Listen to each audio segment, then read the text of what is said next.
Good morning, everyone. Oh my goodness, what a busy day. A busy Friday. What? I don't even know it. Oh, it's already 11. Ooh.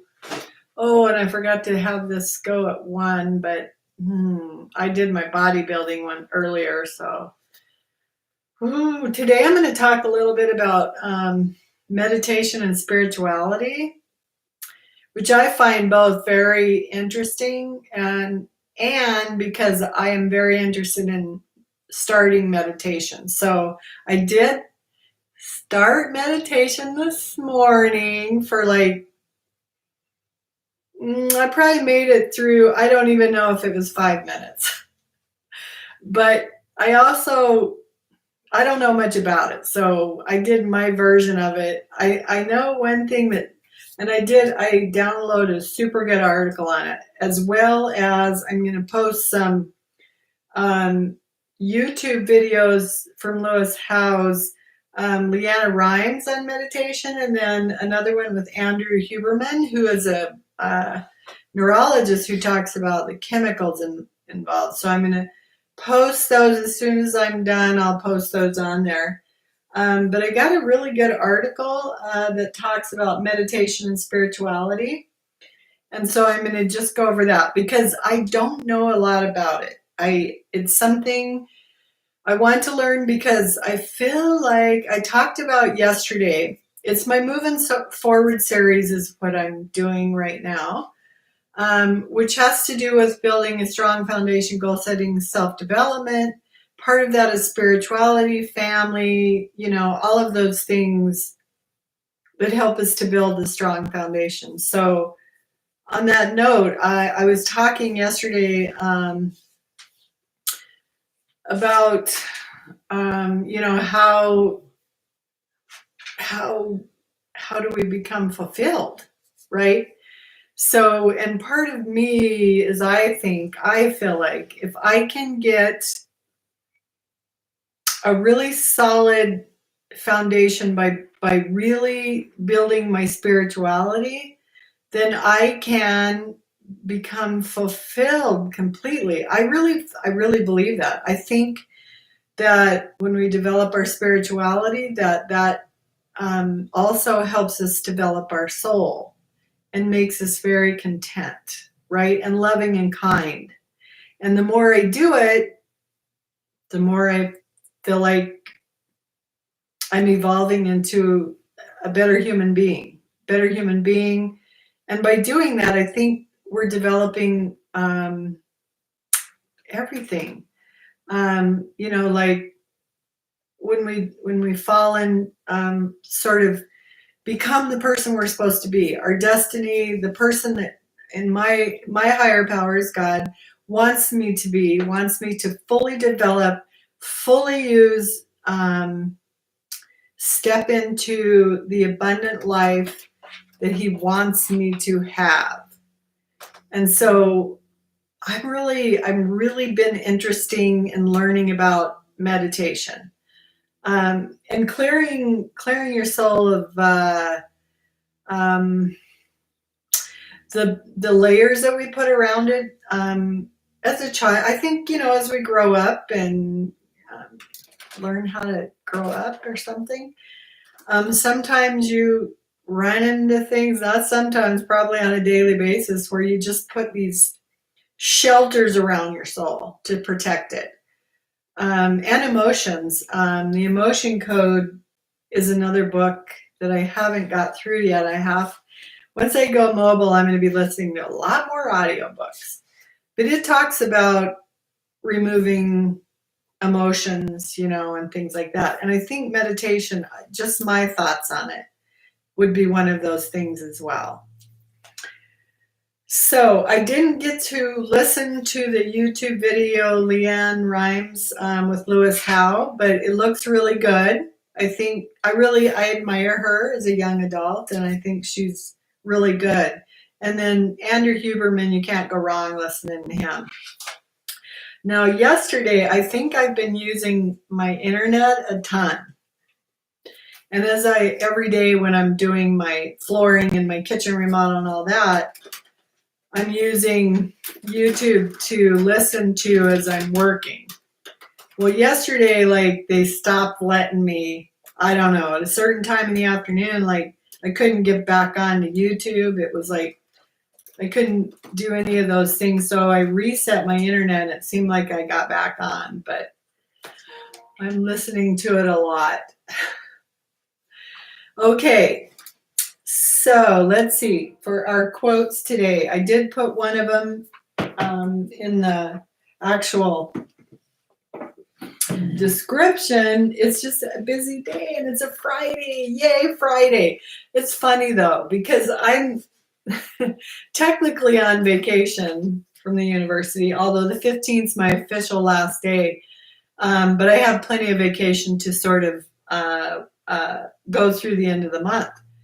And so even though I'm on vacation, I'm trying to get my business up and going, and I'm super busy. I don't forget what I'm. So I'm super busy, super busy.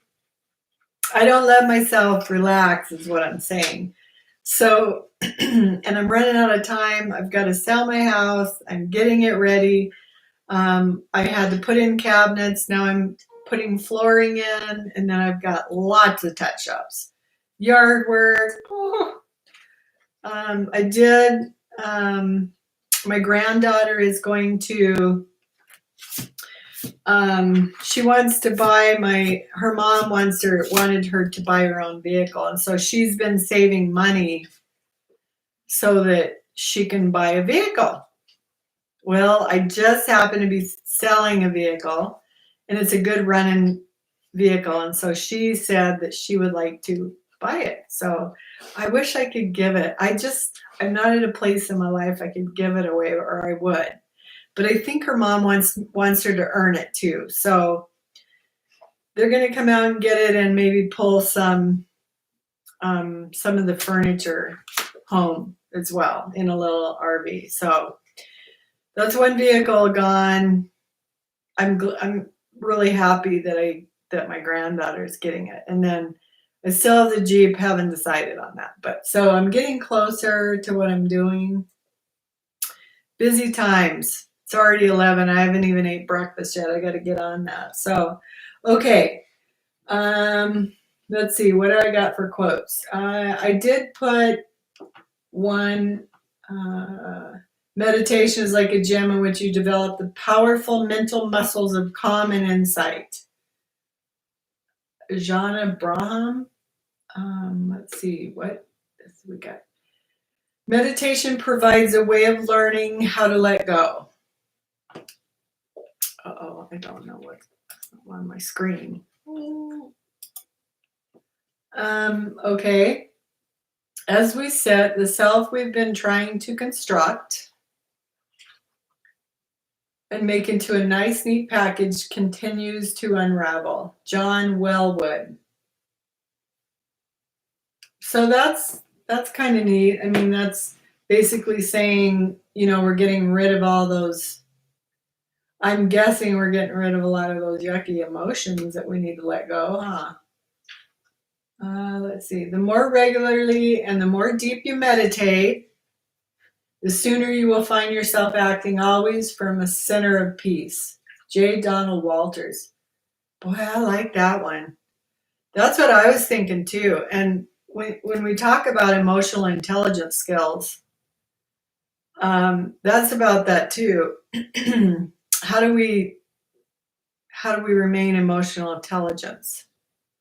Emotional intelligence. How do we keep control of our emotions and not have emotional hijackings like I did the other day with a bill that came in?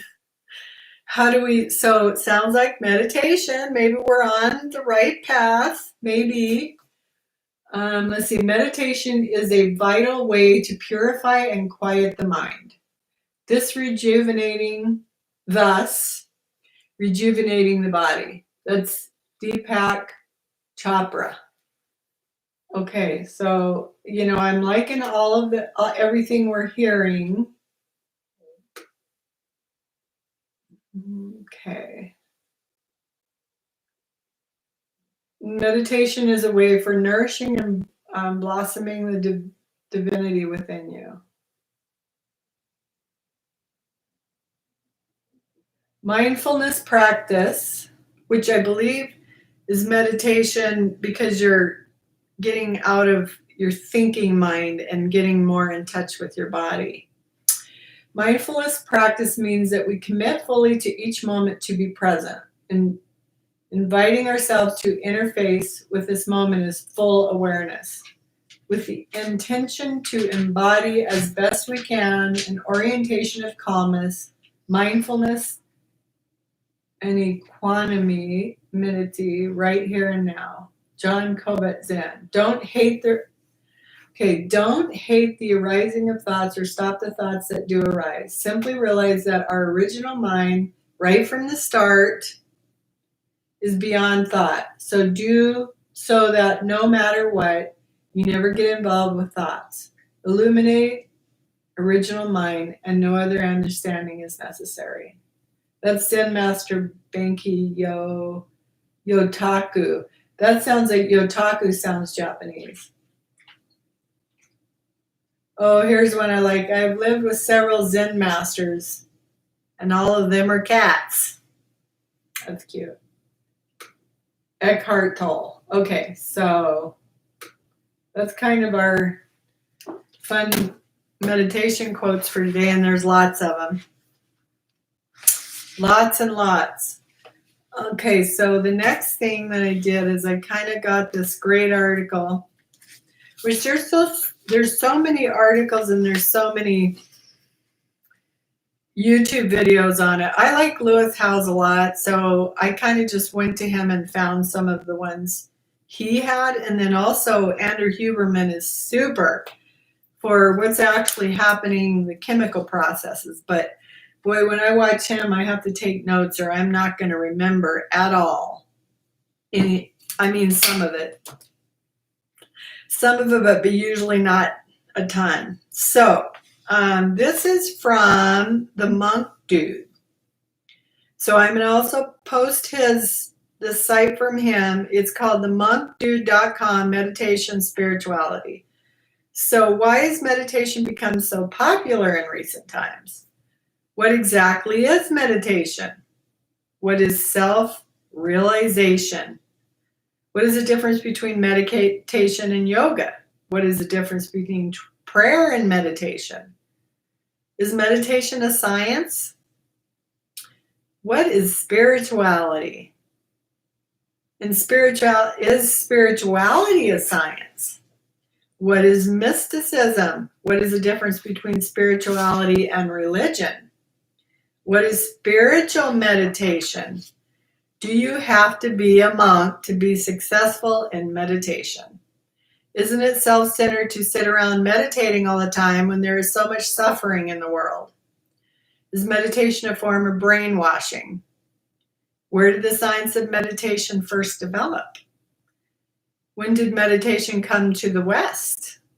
Because I think, if I'm not mistaken, it was more in Asian cultures. Sorry guys, I gotta get my bullet coffee down. I'm kind of hungry. What kind of meditation do you teach? Are you biased? You only practice one type of meditation? How can you be objective about other methods? How do you know if this is the right meditation technique for me? Do I need to have a guru to learn to meditate? What does meditation cost? It'd be kind of fun to have a guru though, wouldn't it? It's like me.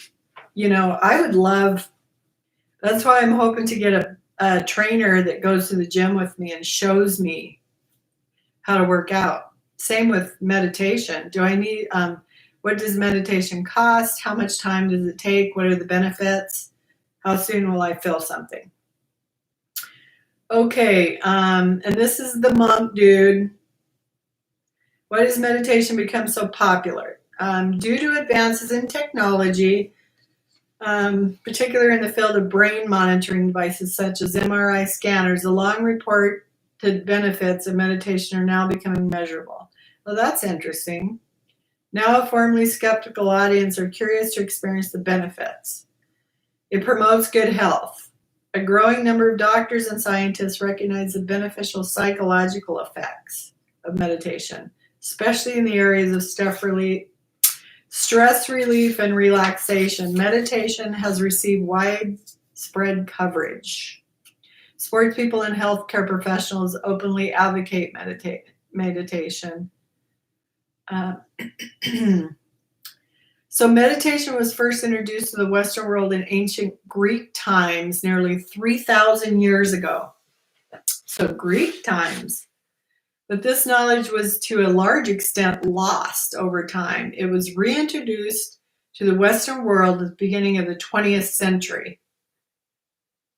And European intellectuals were exploring Oriental, the Orient, that's what I thought, mystical philosophies, which has its roots in meditation long before that. But it took the revelation in thinking of the 60s generation and events like the Beatles taking up meditation to create widespread public awareness of the practice.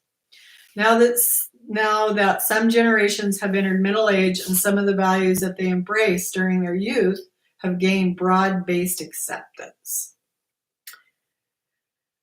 Nowadays, we have access to vast reservoirs of knowledge from many cultures. We can choose from the best that have a wide variety of traditions have to offer. People have sometimes asked me why I choose a spiritual practice originating in a culture other than my own. Just because something originates in another country does not mean it is unsuitable for us.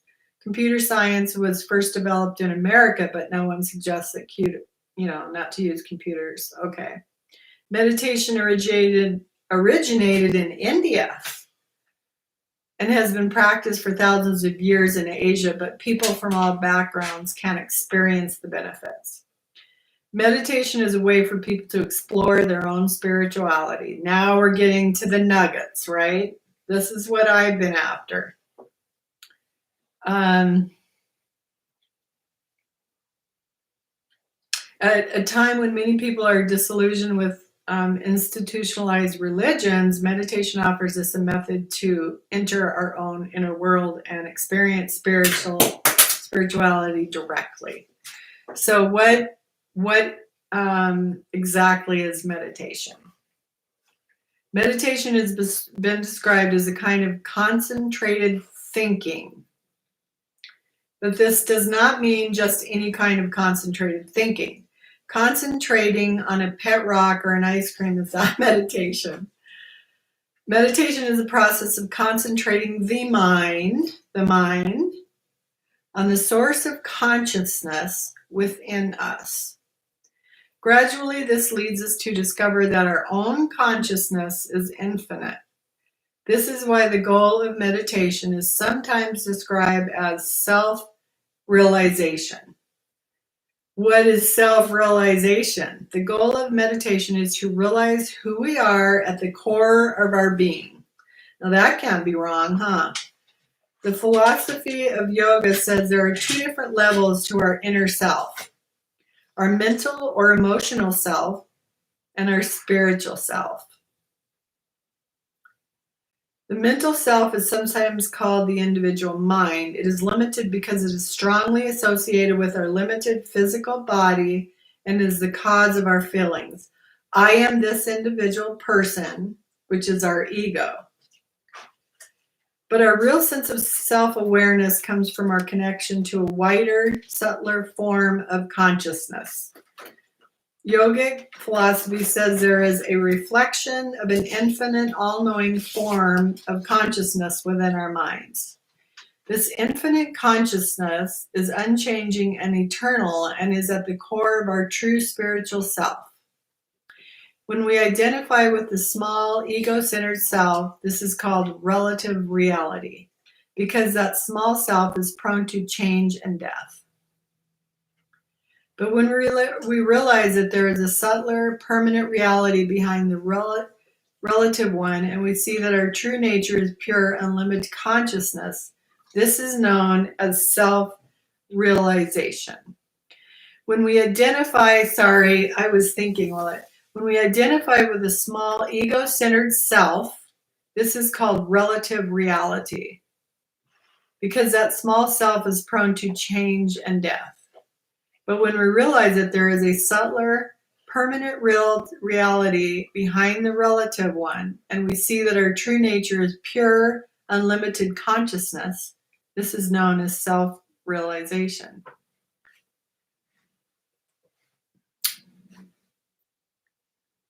What is the difference between meditation and yoga? To many, the word yoga means a series of physical exercises, stretching and tying our bodies into impossible knots. But these physical postures are only one aspect of yoga, known as asanas. The physical postures of yoga are practiced for their health benefits and because they help to prepare the body for meditation. Now, I didn't know that. I didn't know about that connection. That's interesting to figure. That's very interesting.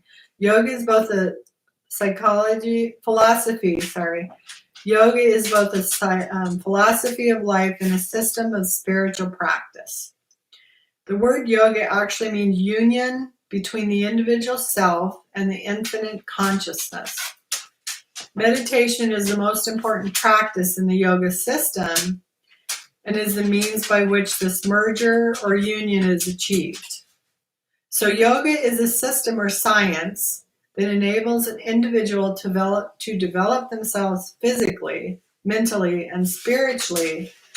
And meditation is a practice that makes the mental and spiritual development possible. Well, that's very interesting. What is the difference between prayer and meditation?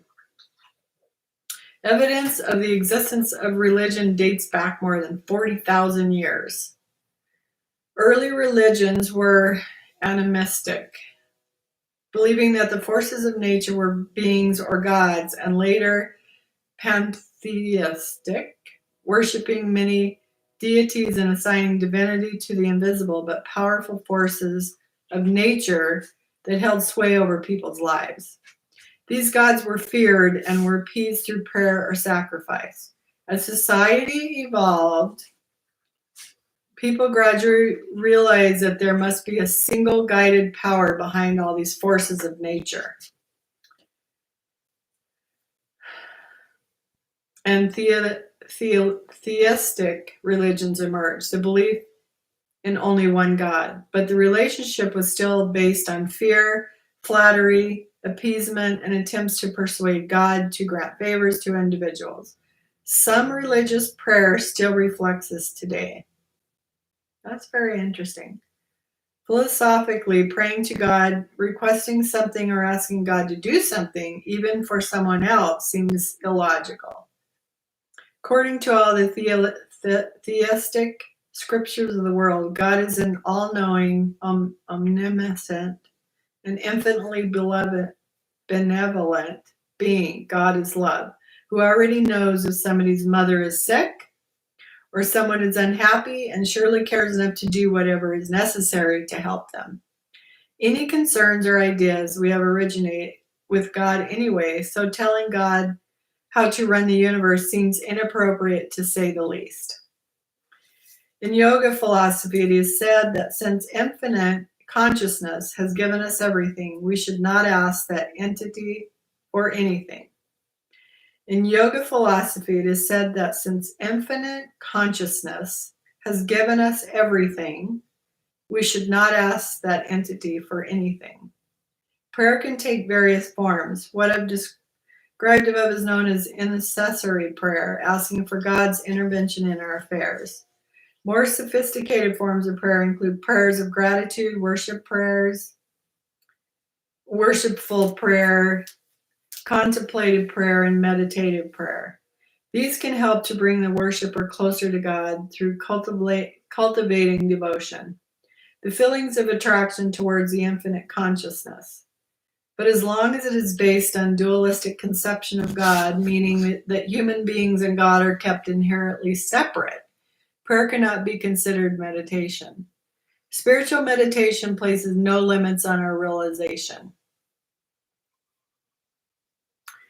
It's a non-dualistic practice, and its goal is to merge our inner I feeling with the infinite consciousness. I think it very likely that all of great spiritual teachers practiced some kind of spiritual meditation and initiated their closest disciples into this practice. This was their treasured inner teaching. Often, however, with the passing of time, this eccentric part of our teachings was lost or watered down. Their later followers were left with only their outer teachings about morality and philosophy. But the key to realizing what these enlightened individuals realize has always been and will always remain spiritual meditation. Is meditation a science? Science, from Latin scientia, knowledge, is most commonly defined as the investigation or study of nature through observation and reasoning, aimed at finding out the truth. The term science also refers to the organized body of knowledge humans have gained by such research. Since the yogic approach to spirituality uses both observation and reasoning to approach the inner truth, and the tradition of yoga constitutes one of the most ancient organized bodies of knowledge in the world, I think it reasonable to consider it a science. But by its nature, it is somewhat subjective science. Meditation has been described as institutional science. Extensive laboratory tests have demonstrated the psychological effects of meditation, but this only shows us its external effects. Even a recording of a person's brainwave patterns is just a measurement of physical electrical waves. It does not tell us exactly what they are thinking or feeling. The only real laboratory for testing meditation is the mind itself, and the results need to be experienced personally. Another name for this science is Tantra, the science of spiritual meditation, which enables a practitioner to merge his or her unit mind into infinite consciousness. What is spirituality? Spirituality is that which concerns infinite consciousness. So now we're getting to it. First, let me make it clear that spirituality should not be confused with spiritualism, which is concerned with mediums, communicating with the dead, etc.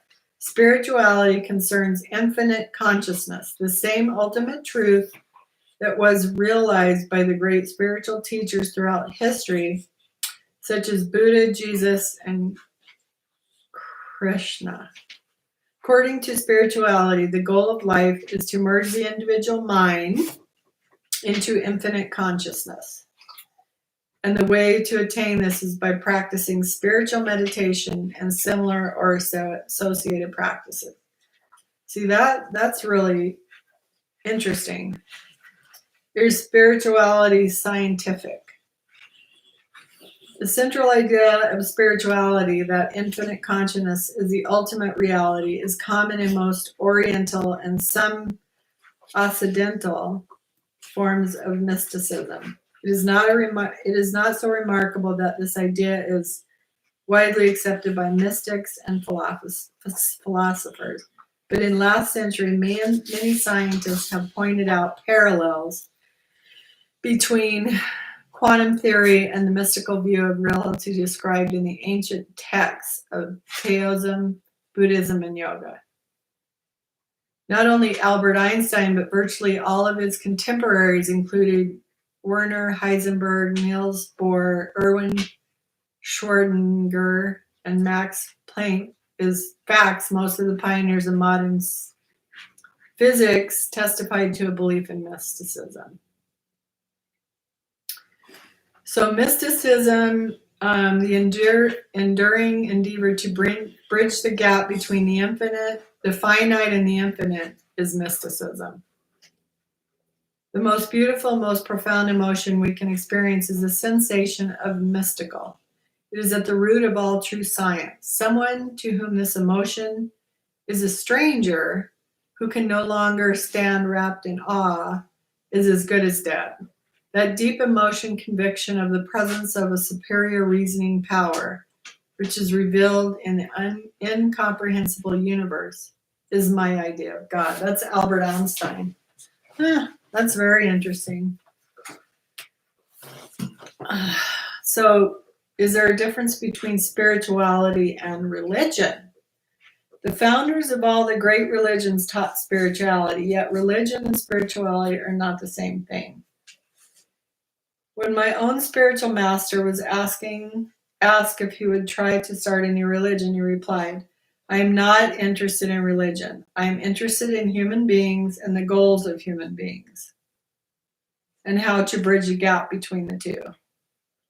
Many religions may make the same claim, but the reality is that too often the spirituality taught by the founders of those religions has been lost or obscured by dogma and ritual. That's what I was thinking too.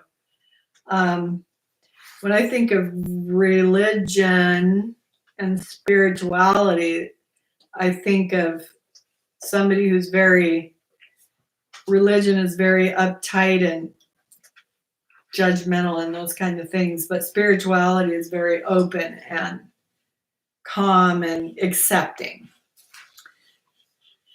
There are profound differences between the teachings of Christ and the practice of mainstream Christianity, between what Krishna taught and Hinduism, between the teachings of Buddha and Buddhism as it is observed today.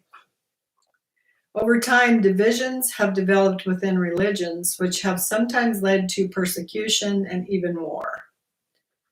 When you look at the darkest periods of religious history, it is hard to believe that people could depart so far from the exalted teachings of their great preceptors. The original message was spiritual, but to varying degrees, that spirit has been diluted or lost through mistranslation and misinterpretation, through the loss of spiritual meditation practices, through the attempts of less evolved individuals to cloak spiritual concepts in dogma, and through religious devolving into political institutions. That seems very sad, but very true.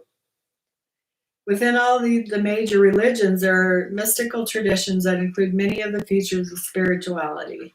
Generally, though, they do not represent mainstream religion, and in many cases have even been branded as heresy, and the propaganda of such teachings has all too often been rewarded with persecution. Salem witch trials, would that be something like that?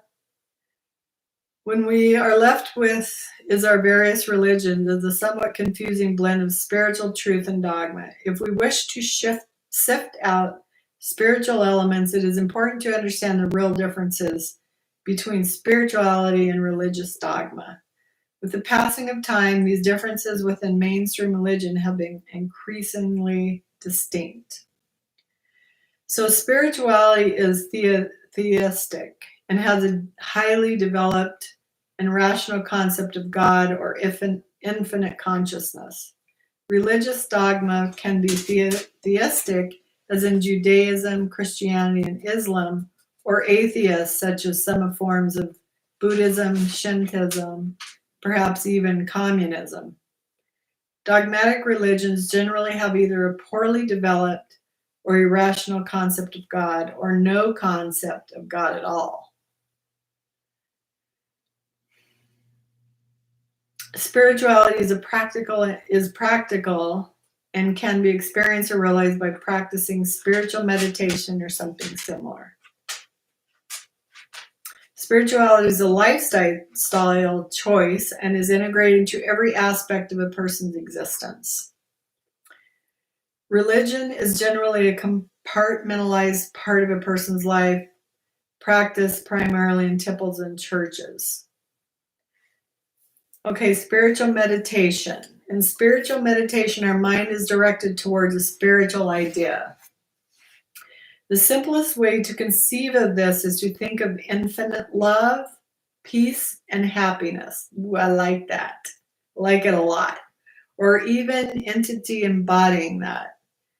We may call it God, but the name is not important. What is important is to remember that this infinite love is within us and surrounding us. If we pause to consider, it becomes apparent that every experience we have ever had take place within our minds. Okay, if we pause to consider, it becomes apparent that every experience we have ever had took place within our minds. If we want lasting happiness or love, what better place to look than at the source of these feelings? Very true. That's very true. So spiritual meditation is concentration on spiritual idea, an idea associated with infinite consciousness, an idea that is greater than ourselves. As we contemplate this vast and beautiful idea, our mind is transformed into pure consciousness that has no boundary. So spiritual meditation is the effort to merge our sense of I into infinite consciousness. Do you have to be a monk to be successful in meditation? I'm going to say probably not. Clearly not. Buddha was a monk, but Shiva, regarded by many as the father of yoga, had 3 wives. This was not unusual 7,000 years ago. Swami Vivekananda was a monk, but my own guru, Sri Anandamurti, was married. And many great spiritualists were women, such as Saint Teresa of Avila, and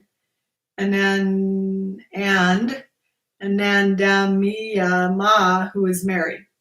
I chose to be a monk for both personal and practical reasons, but I certainly do not see it as any kind of prerequisite for spiritual practice or success. I would just say a lot of people maybe to stay close to God and not let other things interfere with that, and would maybe be why they chose that lifestyle. So is it self-centered to sit around meditating with all the suffering in the world? I could be. It rather depends. Let's see.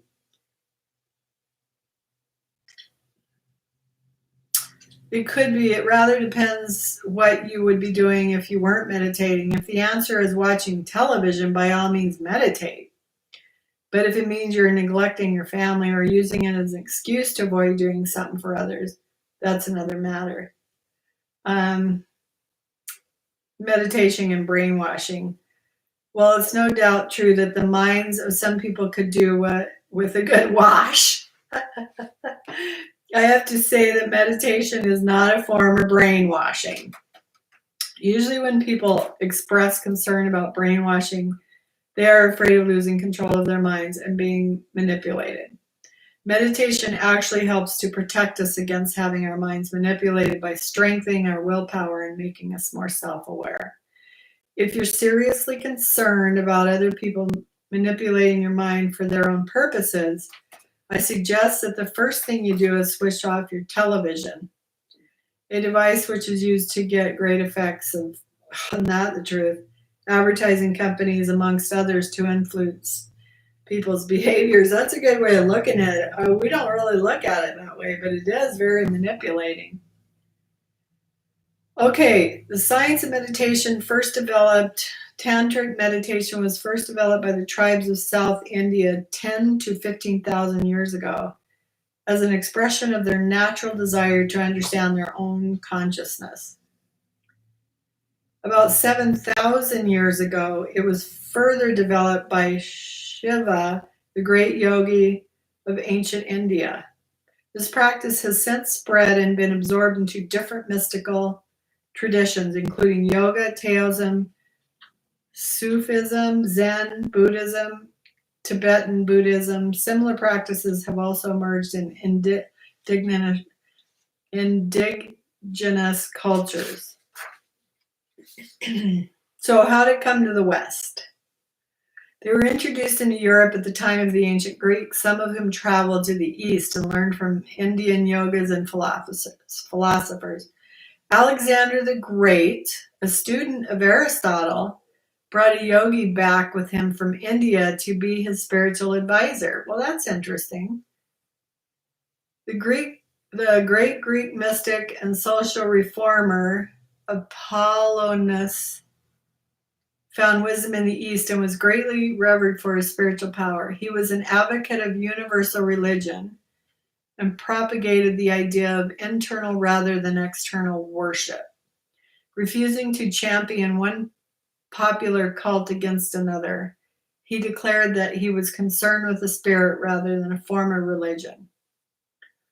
The early Judaic and ancient Egyptian religions were heavily influenced by Oriental mysticism, and many people believe that Jesus may have practiced and taught a form of yogic meditation that he learned in India during the 18 years of his life that are unaccounted for in the Bible. Now that's interesting. After the collapse of the western half of the Roman Empire in the 4th century, when most of the libraries of Europe were burned, yogic meditation practice died out in the West. Later, both indigenous and Christian mysticism were actively suppressed, particularly during the dark period of the Inquisition. Europe became something of a spiritual desert, focusing its attention on the intellectual and technological development, militarism, trade, exploration, and conquest. Religious institutions started to take a great interest in politics than in spirituality. Ooh, that's not good, huh? But in the 1890s, a spiritual renaissance began in Western civilization with the reintroduction of Oriental practices by Swami Vivekananda,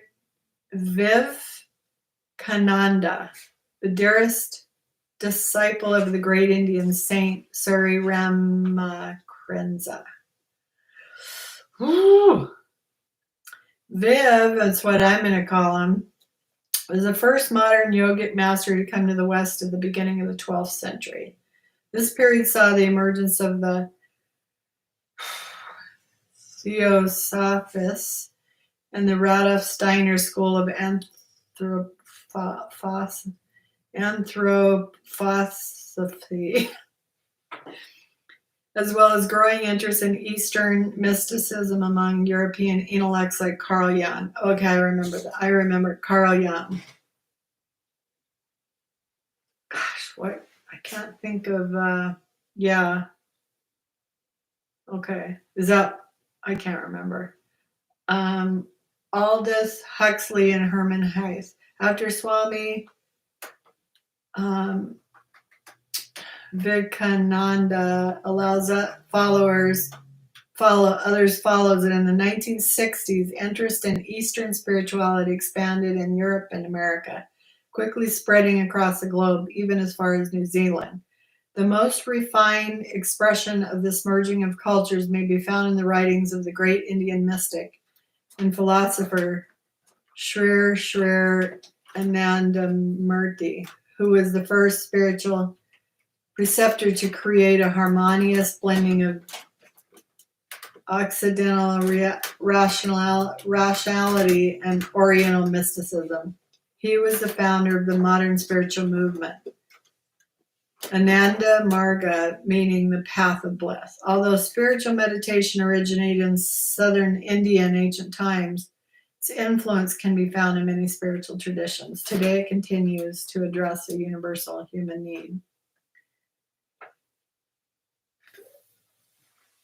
Okay.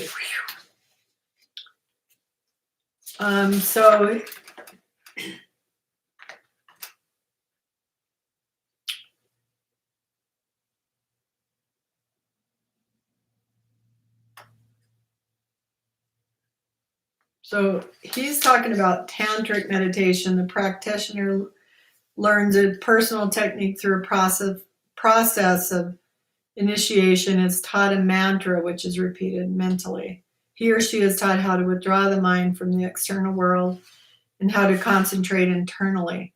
The primary goal of tantric meditation is to merge the individual conscious into infinite consciousness. This is the type of meditation taught in the modern tantric school of Ajahn Brahm, the path of bliss.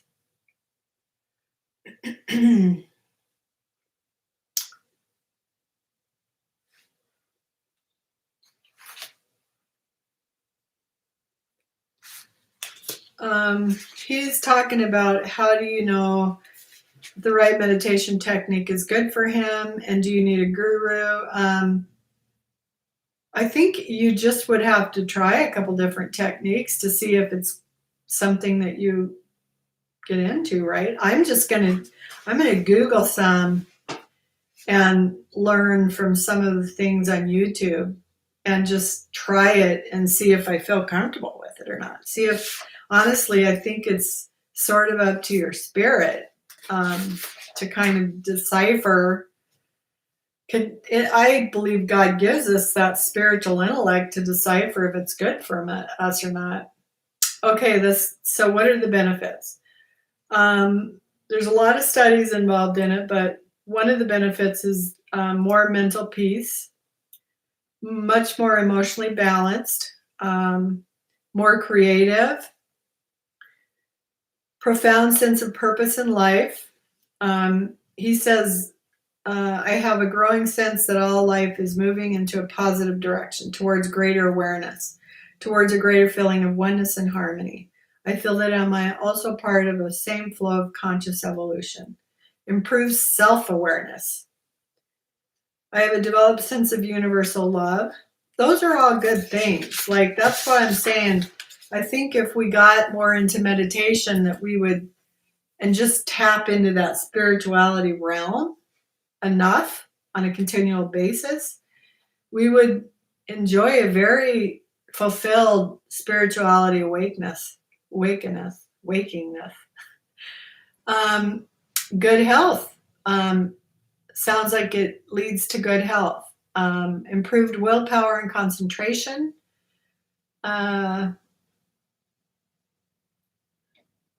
So he says, I really enjoy meditation. Sometimes it's hard work requiring concentration, but when it really flows, it can be intensely blissful. More blissful than anything else I've experienced. It is far better than taking drugs, so I'm told. I am happy. I don't suppose I'm the happiest man in the world, though I'm working on it. But I know that I am much happier when I was before I started this path, and this feeling has grown over the years. So, how soon will I feel something in my meditation? So he just kind of goes on to give an illustration of a friend. His friend Steve became interested in meditation. Steve agreed to try it because his friends were into it. They went to a retreat on Waiheke Island, and everyone had planned to meet at the ferry in the morning. Boy, that sounds like it. Ooh, that'd be fun to go to a retreat somewhere, huh? To get into that. Now, it happened that Steve's house was infested with wood-eating insects called bora. Goodness. Okay, we're going to skip that part.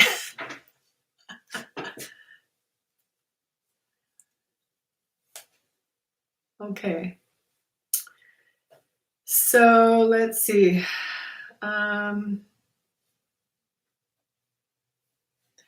So it looks like they went to an island to do meditating. Oh my goodness. Okay, arrived at the ferry just in time to meet his friends, and he was stuck on the island for a weekend meditating and chanting and eating vegetarian food, all of which he was now beginning to detest. His meditation was worse than ever, and he was completely depressed. Everyone else was so happy and high, and he thought maybe he was the only person in the world who could not meditate.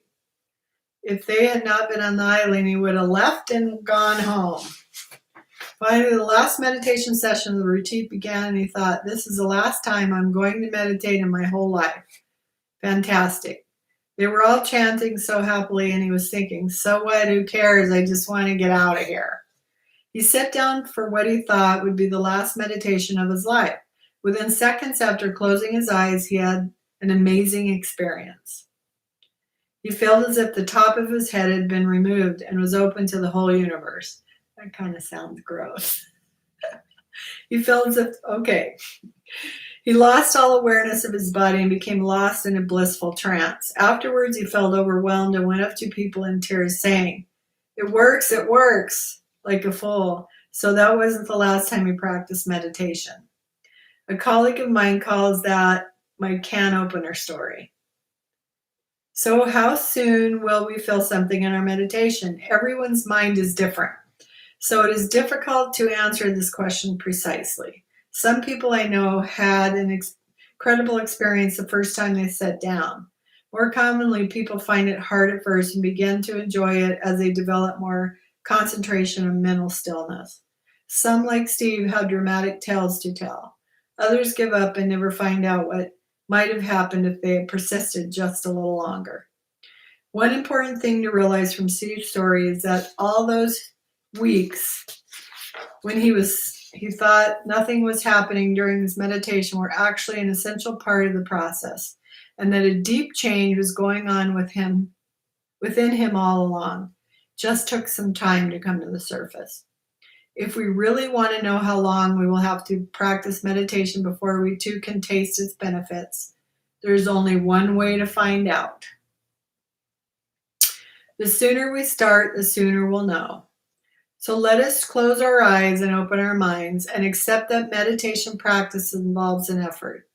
If you undertake this wonderful practice with sincerity, I am sure you will long thank the day you did it.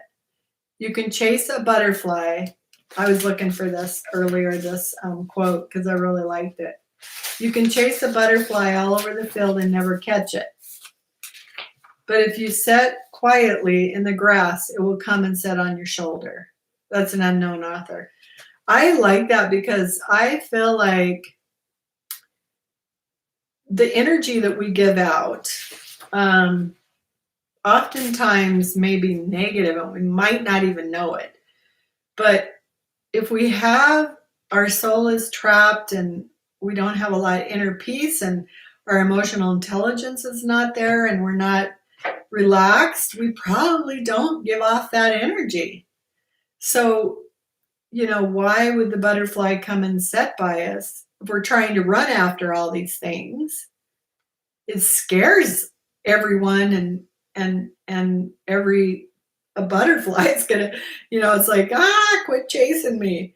But if you sit quietly in the grass, it will come and sit on your shoulder because it probably, I'm guessing, it feels peace and calm. And who isn't drawn to someone like that, right? Loving, peace, calm person. I would be, I am. That was a good one, you guys. I'm going to post it for you. Who did I say it was? I'm going to post it. The monk dude. I like the monk dude. He's pretty intellectual. Didn't you find that to be true? Very intellectual guy, and I learned a lot from it. Man, there was a lot of stuff in there. Ton of stuff. What's today anyway? The 9th already? Shh. Yeah. Okay. April 9th. You are mine for all time. Nothing can separate you from my love. Since I have invested my very life in you, be well assured that I will also take care of you. That's very assuring. When your mind goes into neutral and your thoughts flow freely, you tend to feel anxious and alone. Your focus becomes problem solving. To get your mind back into gear, just turn toward me, bringing yourself and your problems to my presence. Many problems vanish instantly in the light of my love because you realize you are never alone. Other problems may remain, but they become secondary to knowing me and rejoicing in the relationship I so freely offer you. Each moment you can choose to practice my presence or to practice the presence of problems. That went right along with our meditation practice and spirituality. Romans 8:38 through 39, Exodus 33:14. Okay, wow, that was a good one today, you guys. I really liked that one. Now I have to go on and listen. I'm going to listen and see what Leon Rhymes has to say about meditation. I think that'll be good. And what my guy Andrew Huberman does on Lewis House. Okay, well, you have a blessed weekend. It's Friday. Yay! I have 2 days off. I'll make a video probably tomorrow on my house remodel project. So, oh my goodness, moving forward. Please subscribe, like, ring the bell, spread the news, share my posts, give me comments,